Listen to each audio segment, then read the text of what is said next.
Updates جانیں گے بلال فیروز سے۔ جی بلال فیروز بتائیے گا۔ جی بالکل، ثانیہ شاہوانی اسٹیڈیم کے خلاف آل پارٹیز کی کال پر کوئٹہ سمیت بلوچستان کے مختلف شہروں میں جو ہے شٹر ڈاؤن اور پہیہ جام ہڑتال جو ہے وہ جاری ہے، اور جو ہے تمام کاروباری مراکز اور دیگر جو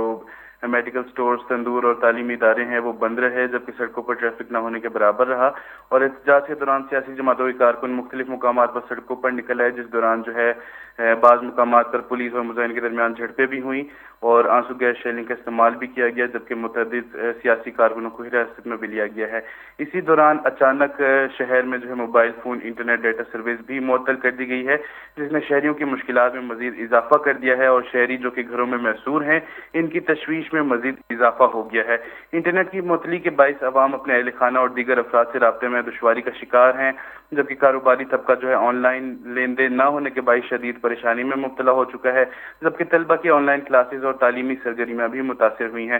دوسری جانب صحافیوں اور میڈیا نمائندوں کو جو ہے بروقت خبریں ارسال کرنے میں بھی رکاوٹیں پیش آ رہی ہیں، اور ایمرجنسی صورتحال میں شہریوں کو آن لائن سہولیات تک رسائی حاصل نہیں ہو سکی ہے۔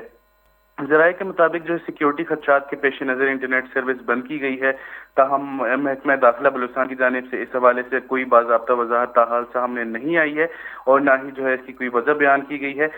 لہٰذا جو شہری ہیں وہ جو ہے مزید تشویش میں مبتلا ہیں کہ اچانک یہ ڈیٹا سروس معطل کیوں کر دی گئی ہے اور یہ کب بحال ہوگی، کوئی اس کے بارے میں اپڈیٹ فی الحال نہیں بتائی جا رہی۔ جی جی بہت بہت شکریہ بلال فیروز۔